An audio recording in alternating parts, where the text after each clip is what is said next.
Les exoplanètes. Ces milliers de mondes cachent chacun leur secret, leur paysage et leur aspect qui leur est propre. Car en effet, si de nos jours nous avons déjà de bons moyens pour percer en partie les secrets d'une planète, s'il y en a un qui nous reste encore bien gardé, c'est celui de leur apparence. Leurs océans, si par chance elles en ont, leurs continents, leurs cratères, leur surface peut être déchirée par des événements cataclysmiques et bien d'autres. Tous ces aspects, pourtant cruciaux, nous restent encore impossibles à deviner et constituent d'une certaine façon une ultime barrière à la compréhension de ces mondes.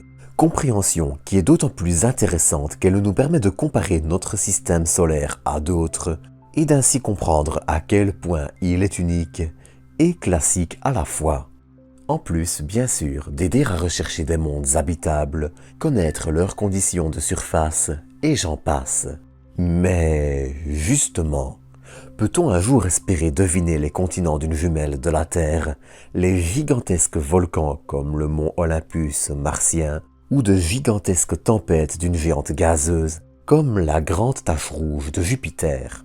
Et si oui, quand et comment peut-on atteindre un tel niveau de précision? C'est à tout ça, et bien plus encore, que je vous propose de tenter de répondre dans cet épisode. Mais, comme d'habitude, avant de commencer, j'aimerais vous inviter à vous abonner ainsi qu'à partager et liker cet épisode. D'autre part, sachez que même si je suis parfois lent à la réponse, vous êtes toujours les bienvenus en commentaire et je me fais un plaisir de discuter avec vous. Sur ce, pour attaquer cet épisode, je crois qu'il serait nécessaire de, déjà, savoir ce que nous sommes capables de voir et de savoir aujourd'hui. Car il ne faudrait en effet déjà pas sous-estimer nos capacités actuelles. Déjà, nous pouvons connaître leur distance par rapport à leur étoile, leur masse, leur densité et d'autres caractéristiques du même genre via des méthodes comme celle des transits ou des vitesses radiales, ces dernières consistant à mesurer le décalage de la lumière de l'étoile provoqué par l'oscillation causée par sa planète. De plus, des observations directes avec certains instruments permettent aussi d'en déduire les grandes lignes de leur composition, ce qui permet d'avoir déjà une petite vue d'ensemble, même s'il est rare de connaître avec certitude tous ces paramètres pour une seule planète. Bien sûr, il y a ce genre d'images qui montrent des exoplanètes tournant autour de leur étoile. Mais malheureusement, le point lumineux que vous voyez ne représente pas le disque entier. Nos optiques ne sont en effet tout simplement pas assez grandes pour permettre d'en discerner le moindre détail, et au lieu de ça, les planètes restent un point lumineux au lointain. Une bonne façon de se représenter le phénomène, c'est Jupiter, Mars ou Saturne. Si vous les regardez à l'œil nu, vos yeux sont tout simplement trop petits pour en distinguer des détails. Or, plus votre optique a une grande ouverture, plus son pouvoir de séparation, à savoir le niveau de détail maximal atteignable, grosso modo, augmente. Ainsi, si vous utilisez un télescope avec une grande ouverture et une longue focale pour profiter de tout ça, donc un fort grossissement, vous pourrez voir Jupiter avec plein de détails. Tout ça pour dire qu'il en va de même, à une autre échelle, vous vous en doutez, pour les exoplanètes. Alors, entendons-nous bien, ce sont déjà des petits miracles. Cette planète-ci, par exemple, c'est 51 Eridani b, située à 96 années-lumière de nous, et distante de son étoile de 11 fois les 150 millions de kilomètres qui séparent la Terre du Soleil, et dont la masse est d'environ 2 masses joviennes.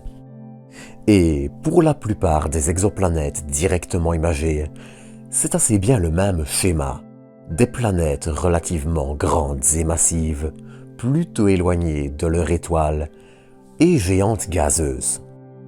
Ces cibles sont, il faut l'avouer, les plus simples. Étant éloignées de leur étoile, cette dernière n'éblouit pas le capteur, rendant ainsi leur photographie impossible.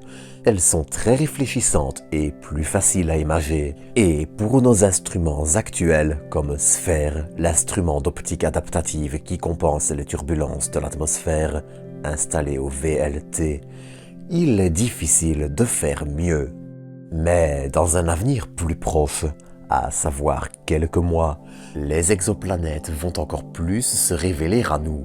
J'en ai déjà souvent parlé sur cette chaîne, donc je ne vais pas non plus m'étendre inutilement sur le sujet, mais le télescope spatial James Webb nous promet de faire déjà de petits miracles en matière d'exoplanètes. Mais pas que, mais bref. Grâce à lui et ses instruments avec spectroscope et coronographe permettant de masquer l'étoile autour de laquelle tourne une planète, on peut espérer découvrir un paquet de choses. Des phénomènes météorologiques extrêmes, des cycles saisonniers, même la présence de végétation pourrait se révéler à travers la signature chimique de divers éléments. Grâce aux capacités hors normes de Webb en spectroscopie, permettant d'en déduire encore plus comme les conditions de surface, la vitesse de rotation d'une planète et encore bien d'autres. Mais si ces différents paramètres promettent de déjà dévoiler massivement le portrait d'exoplanètes, nous n'en verrons pour autant toujours pas la surface. Elles resteront au mieux et, comme maintenant, de petites taches sans pour autant réussir à en résoudre des détails de surface. Pour commencer à deviner les paysages d'une exoplanète, il faut se pencher sur des projets de télescopes plus lointains, comme le projet LUVOIR, qui verrait en lumière visible, ultraviolet et proche infrarouge. Alors j'ai déjà parlé de LUVOIR dans un épisode dédié, donc je ne vais pas non plus intégralement revenir dessus. Je vous invite plutôt à aller voir l'épisode qui lui a été dédié en complément de celui-ci pour mieux appréhender le sujet. L'essentiel à noter, c'est qu'avec un miroir de 15 mètres dans sa version la plus grande et 8 dans sa version la plus petite, LUVOIR serait un monstre de l'astronomie, bien au-delà des capacités de Webb, les détails se perdant progressivement lorsque l'on va vers l'infrarouge et de plus grandes longueurs d'onde, Hubble ou de presque n'importe quel télescope spatial. Mais dans sa version de 15 mètres, LUVOIR pourrait aussi nous permettre de détecter des détails de la surface d'une planète, comme des océans, des continents ou de très grosses tempêtes, sans pour autant les voir. Je m'explique. Alors, bien évidemment, LUVOIR ne sera pas encore capable de directement voir ces détails de surface. Les planètes resteront encore des taches floues, sans détails. Mais observer des variations de luminosité dans différentes longueurs d'onde, en fonction du rythme de rotation de la planète, en revanche, devrait être une chose possible. Or, tout comme la Terre, Mars ou la Lune, une exoplanète, habitable ou non, a très probablement des variations de luminosité. Comme la différence entre les océans et les continents chez nous, ces faibles variations pourraient trahir leur présence et nous permettre d'indirectement détecter les points dont je parlais il y a quelques instants, ce qui serait déjà un véritable bond en avant. Mais au-delà de ça, la meilleure option pour vraiment voir ces détails, et l'une des moins futuristes, serait d'utiliser le Soleil comme lentille gravitationnelle. Un peu comme une loupe dévie la lumière et la focalise à un point, le Soleil le fait également grâce à sa propre force de gravité, qui plie l'espace-temps et dévie donc aussi la lumière. Positionner un télescope dédié au point de focale du Soleil nous permettrait alors en théorie de voir les détails de la surface d'une exoplanète avec un niveau de précision jamais atteint. Le problème, c'est que ce point focal se trouve à plus de 500 unités astronomiques du Soleil, soit 500 fois les 150 millions de kilomètres qui séparent la Terre du Soleil, et font une unité astronomique. Déjà, rien que là, sachant que Pluton se trouve à seulement, entre guillemets, 49 unités astronomiques du Soleil au maximum et fait le tour de son orbite en environ 249 années terrestres, on sent le problème venir. À une distance d'environ 500 unités astronomiques qui serait la distance minimale, une sonde ferait le tour du Soleil en 11 000 ans. Or, le problème, c'est que cette méthode ne marche que si l'objet que l'on cherche à observer est situé relativement dans la continuité d'une ligne tracée entre la sonde et le Soleil.